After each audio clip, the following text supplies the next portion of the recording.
Well, as we speak, it is 5:07 Eastern Time on Monday, the 20th of May. And as we speak, the Oklahoma City is being torn apart. There's a giant tornado, two miles wide, as it moved through the town of Moore, Oklahoma, which is just south of the Oklahoma City metropolitan area, kind of a suburb of Oklahoma City, according to CNN affiliate KFOR. They're warning residents to go underground. If you are in Oklahoma, get safe. Get underground. This more than 171,000 people in the path of the storm. 500,000 square miles under the gun for severe weather.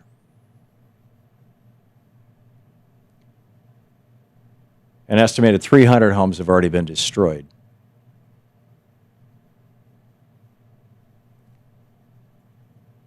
Several confirmed dead. And this is going on as we speak. This is what happens when you have an atmosphere that has been warmed by just a little less than a degree Celsius or a little more than a degree Fahrenheit. This is what happens when you have an atmosphere that contains 5% more water vapor than it did for the other 160,000 years of the history of the human race. This is what happens when you have 400 parts per million of carbon dioxide in the atmosphere, something no human being has ever seen before. We did not have CO2 levels at this height. I mean, the last time they were at this height, it was like Homo australopithecus or something. I mean, it was some completely different Homo. It was not us.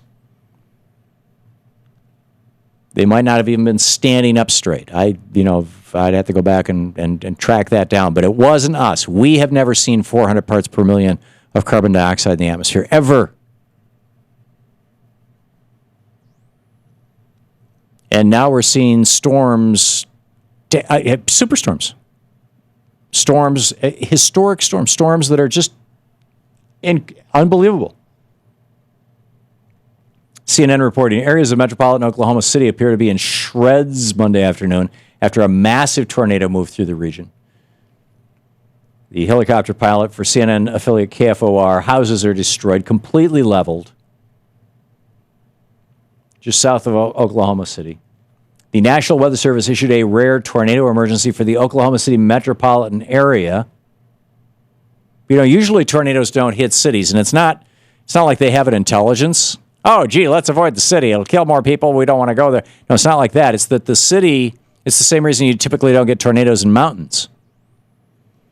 It's that the city breaks up the wind patterns and the air patterns in such a way that makes it really hard for tornadoes to happen. Unless the tornadoes are so big and so powerful. 2 miles wide? When I was a kid growing up in Michigan, I've seen tornadoes off in the distance. I've never had one close enough to me that I could hear the freight train, but I've seen them off in the distance, usually just up in the sky. I don't have a direct recollection of ever seeing one hit the ground, but we would see them in the sky a lot. They'd come down to maybe 500 feet or so. And they were always just, hey, it's a couple hundred feet across. It's just, they could do a lot of damage. They take out a couple of houses. They take out a trailer park. But this is amazing. This is amazing. It was running all last night. It was killing people. It still is. It's gaining new power as the sun is heating up the earth. We have entered a new time, a new era. It's a new geologic era. The Homozoic, as in Homo sapiens, the human zoic. It's a new geological time.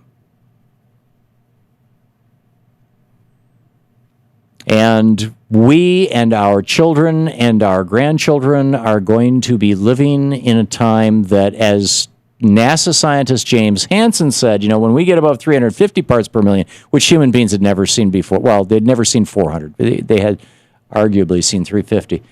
But once we get above 350, we are living in an environment to which the human species did not evolve and is not adapted. This is not the world to which humans evolved. And still, we have organizations funded by the Koch brothers and other right-wing think tanks, but principally the Koch brothers and ExxonMobil, the oil barons, the people who make their money on fossil fuels, funding climate change deniers. And in my mind, increasingly, these people have the moral authority of Holocaust deniers. Because if we continue to 450 parts per million, 500 parts per million, we're talking about an extinction event. We're talking about destruction that people can't imagine. And we have the ability right now to stop this in its tracks. I mean, if you actually were to calculate and capture the externality costs associated with burning fossil fuels, if you were to say to the coal companies, you are going to have to actually pay for cleaning up that fly ash from burning coal. You're going to have to actually pay for the asthmas and cancers that are the consequence of burning coal. You're going to have to actually pay for the miners who die in the mines. You're going to have to actually pay for the air and water pollution. If we were to capture the externalities, same thing with oil, same thing with natural gas, you're going to have to actually pay for the cost of the damage from this tornado. You're going to have to actually pay for the cancers associated with the high fractions, the benzenes and toluenes that come out of gas pipes as a consequence of burning petroleum. You're going to have to actually pay for those things. You're going to have to pay for the military defending the oil shipping lines, across the Atlantic and increasingly the Pacific, as we now are exporting refined gasoline around the world. You're going to have to pay for all those things that right now the taxpayers are paying for. If we said that, like the Danes did in Denmark, they said, okay, it costs about 10 to 14 cents per gallon of gasoline to our National Health Service to pay for the health consequences of gasoline. So we're simply going to add 10 to 14 cents. I forget what the exact amount was. When we were doing our show from Denmark 2 years ago, we had on the legislator who actually proposed the legislation.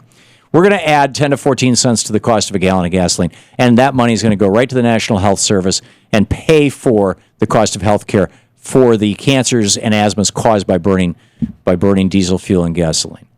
If we actually captured those externalities, those costs associated with burning fossil fuels, all of a sudden, solar and wind are cheaper than fossil fuels.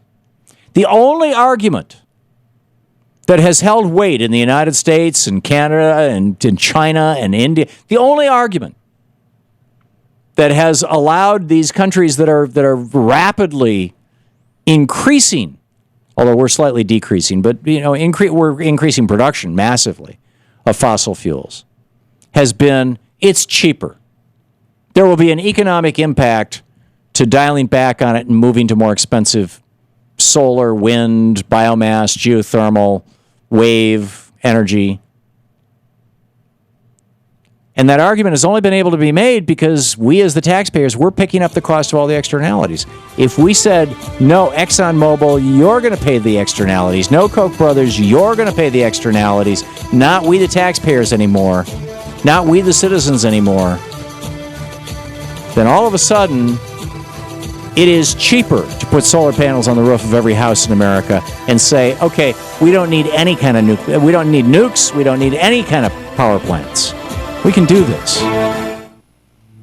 This is the Thom Hartmann Program. We can say we are not going to be like Oklahoma City and get wiped out by a nuke.